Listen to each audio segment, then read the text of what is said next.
All right, my friends, wars and rumors of wars just continue as the signs of the times continue to unfold. And I've been reporting on the strategic military positioning going on over there in Eastern Europe by U.S. NATO forces along the border of Russia for years now. And the same is true on the other side, with the Russian forces. And there's missile deployments going on both sides. And the same is true about both sides. There's a militarization on a scale not seen since the days of the Cold War. In fact, many reports recently, as we've seen, have talked about how the recent militarization may be exceeding that of the Cold War. And it just continues here. I'm going to show you a bunch of reports. I'll put the links in the description box below the video, as usual. But the signs of the times just continue, folks, and U.S. NATO is on the brink of war with Russia in Europe. And, I'm not saying it's going to happen tomorrow. Wars of this scale take years of strategic military positioning, and we've been seeing that. And with everything going on and the threats of a new nuclear arms race by many world powers, nuclear powers, certainly dangerous times we live in, folks. And it goes on to say in the first report here that we'll look at, it talks about how a Russian ambassador has come out and he stated that NATO seems unwilling to resume military dialogue amid all of this saber rattling and military buildup along the borders there. And the ambassador, as it says here in the piece, has also warned the European Union against increasing defense spending as they see it as a threat to Russia. And it says here, in a quote, NATO does not seem to be making attempts aimed at resuming military dialogue. Russian ambassador to NATO Alexander said on Wednesday at the 6th Moscow Conference on International Security. Of course, this report is from April the 26th here. I want to highlight that. So it's not this Wednesday that happened. However, he said, we don't see NATO making any attempts to resume military dialogue. And he said, adding that the situation was absolutely discouraging. And Grushko stressed that this was one of the factors that prevented attempts to build a security system together with Russia instead of setting up a system that would not involve Russia or even be aimed against it.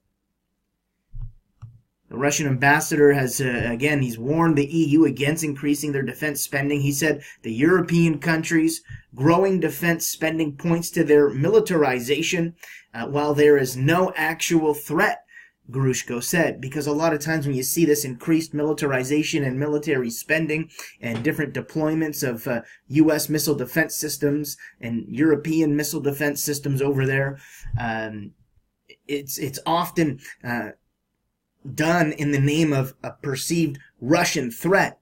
And we've been seeing both sides, the EU, along with the U.S., hyping up this Russian threat to unprecedented levels recently, if you've been following what's going on in world events. And so this first one here talks about how a Russian ambassador came out and stated that NATO seems unwilling to resume military dialogue amidst all this stuff going on, and warned the EU against their increased defense spending. And of course, we'll see warnings in a second here about the deployment of missile systems. And so in this next piece here, that's what it talks about. As you see, the headline reads, U.S. missiles in Poland and Romania violate the INF treaty, according to Russia. And it says that Russia has criticized the United States for deploying ballistic missile systems in Romania and plans for placing similar systems in Poland, saying the deployments would violate the Intermediate Range Nuclear Force Treaty signed between the U.S.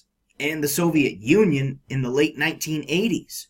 And in a quote here from Russia's foreign ministry, it says, and I quote, "The undeniable fact is that this is a gross violation of the INFT obligations." And again, that's a quote from Russia's foreign ministry in a statement they released opposing the deployments of these missile systems there in Poland and Romania. And of course, we know there's many U.S. NATO troops in these areas as well. I've been reporting on that. And they've set up battalions, and I mean, you can go on. But it goes on to mention here that the U.S. began operating its land-based missile system in Romania in 2016, a mission which has reportedly cost the U.S. $800 million. And it talks about how Washington plans to deploy a similar system there in Poland. And Washington has defended the deployments as a bid to protect itself and Europe from what it calls Russia's threats. So again, they're hyping this up, right? And the U.S. military buildup there in Eastern Europe is, however, perceived as an effort to curb Russia's influence. And so again, Russia's not happy about this. And so both sides are taking measures. The saber rattling continues. And in this next piece, we see more quotes coming out of Russia here, in which a Russian ambassador to Norway came out and stated on behalf of Russia, in a quote, he said, "We will respond." As Russia has come out and stated that they will respond to the Norwegian deployment of NATO missile systems over there. So we see Russia at odds with another area deploying missile systems here. And Russia has stated that it will respond to the deployment of elements of a NATO missile defense system in Norwegian territory. In an interview with a local newspaper, Russia's ambassador to Norway, Temras Ramishvili, he stated that Russia will respond. And I said that a few times now, but it goes on to mention, he said, on our side, there will follow an answer not just to Norway, but to the whole of NATO, said the diplomat. As a matter of fact, Moscow's come out and also spoke about Montenegro's joining with NATO. And that's been in the works for some time, and I've reported on it, but it's now official, I believe. And this piece talks about, as it says, Moscow reserves the right to take measures aimed at protecting its interests and national security, the Russian Foreign Ministry said. And that's on Moscow's opinion or statement they released, in which they said they deeply regretted Montenegro's decision to join NATO, and now they've got to take these measures to ensure their security. And in a quote here, it says, following the Parliament's decision of April 28th on Montenegro's joining NATO, we have to state with deep regret that the current leaders of that country and their Western patrons have failed to heed the voice of reason and conscience, the ministry said. Moscow, it goes on to say, reserves the right to take measures aimed at protecting its interests and national security after Montenegro's joining NATO, according to the Russian Foreign Ministry. And it goes on to say here, in another quote, taking into account Montenegro's potential, the North Atlantic Alliance is unlikely to have a considerable added value, the ministry said, but Moscow cannot but take into account strategic consequences of this step, of this serious step. And that is why we reserve the right to take such decisions which are aimed at the protection of our interests and national security. So again, you've got the Russian Foreign Ministry coming out warning they've got to take measures. They're talking about national security threats, all these missile defense systems being set up. I mean, it really is a dangerous crossroads that we are at there. And it appears on the brink of hitting a climax of biblical proportions. And speaking of a dangerous crossroads, that's exactly what's in the heading of this next piece here. And it reads, dangerous crossroads. U.S. general says NATO is ready to fight Russia in Europe. And when you read on, it says General Curtis M. Scaparrotti, the head of America's European Command, spoke before a U.S. Senate subcommittee and delivered a statement recently. And some of the things he said was, and I'll quote some of his words here. He said, "Today we face the most dynamic European strategic environment in recent history."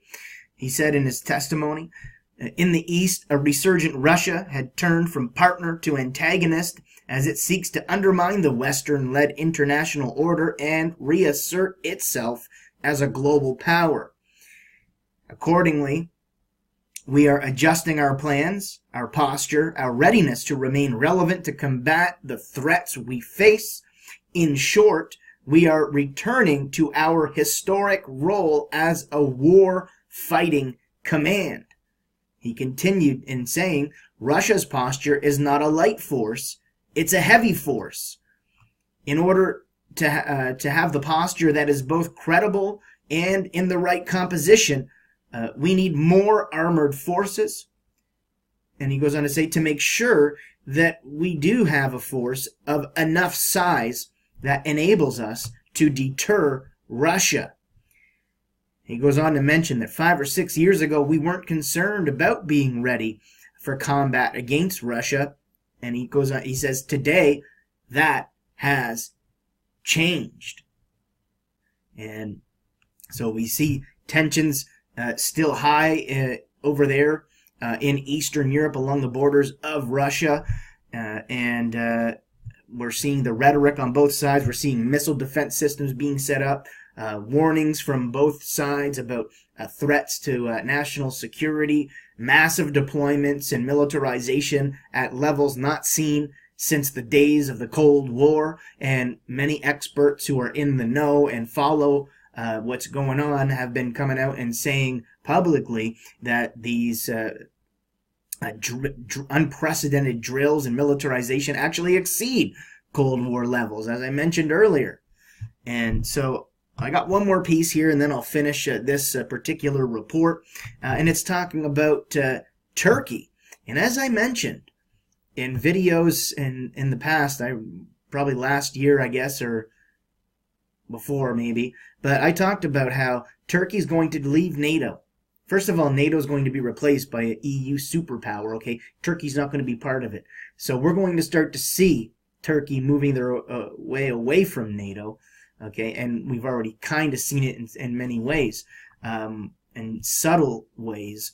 But here in this next piece, we see a little bit more about that as the headline reads, purchase of the S-400 from Russia might signal Turkey's estrangement from NATO. And so, you know, just I talked about Eastern Europe along the borders of Western Russia, everything that's going on there, Turkey right underneath there, right? And obviously they're buying these massive missile systems. You see here the S-400s from Russia, potentially, as it says here. The possible purchase of Russia's S-400 missile defense system was among the issues topping the agenda of talks between Russian President Vladimir Putin and Turkish President Recep Tayyip Erdogan in Sochi, which took place on Wednesday. And it says here, Turkish journalist and expert on Russia, Cenk Bazmus, suggested that a delivery such as this one would signal the start of Turkey's estrangement from NATO. And the piece goes on to talk a little bit more about that. But I'll link you guys up with everything I showed you. And there you have it, my friends. I mean, we got a U.S. general who's the head of America's European command. He spoke before a Senate subcommittee, delivering a statement saying NATO is ready to go to war with Russia in Europe, saying they needed more armored forces, and just to make sure that we have a force big enough to deter and deal with Russia being right on its doorstep. And of course, Moscow came out, and lambasted Montenegro's decision to join NATO.